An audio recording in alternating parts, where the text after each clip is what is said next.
Akenya no maguthii na mbere na kugumirwo ni wongerereku wa thogora wa mutu kwa ihinda ria ciumia ithatu ciukite thutha wa uhoro kumbuka ati gutiri na mbembe cia kuigana cia guthia mutu. Ndumiriri ino irekereirio muthi ni arugamiriri a kambuni cia guthia mutu aria magwikinyitie mbere ya kamiti ya mbunge ya urimi. To say this whole accusation of maize being held, not true.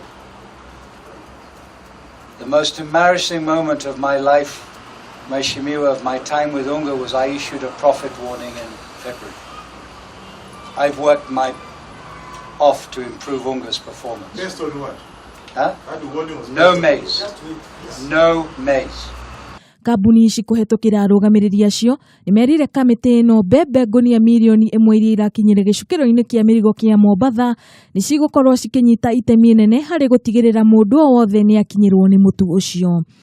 If the price was 4,500 shillings and above, and we have actually today settled at a price of 3,600, hasn't Kenyans saved? And Kenyans themselves having been saved also at the same time.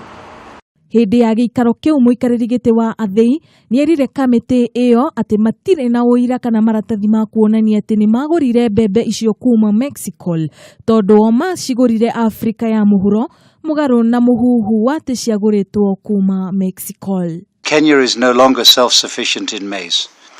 We depend on informal imports. We have for years, and the deficiency is getting larger and larger. And those deficiencies create a situation where demand exceeds supply. And if you look back at the chain, every year maize prices are going up, and finished product prices as a consequence are going up and up. Ningi kambuni icio ni mekorire haceke gutariria thogora uria maragura naguo mbembe. At what cost? How much margin did they really make? So that they can now be able to dispose directly to GOK at 3,600. So what is your take about that? Because now there's a mbruka in between from the original importer and now these three millers.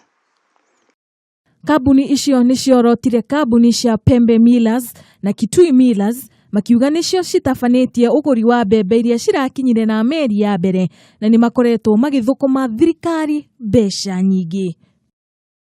Githagathago kia mutu wa ngima no kirathi na mbere na Akenya riu ni magukorwo magweterera kwa ihinda nginya mutaratara ucio ukorwo ukinyita thinga. Ngiripotera Kameme TV kuma mbunge nie ngetwo Wambui Njihia.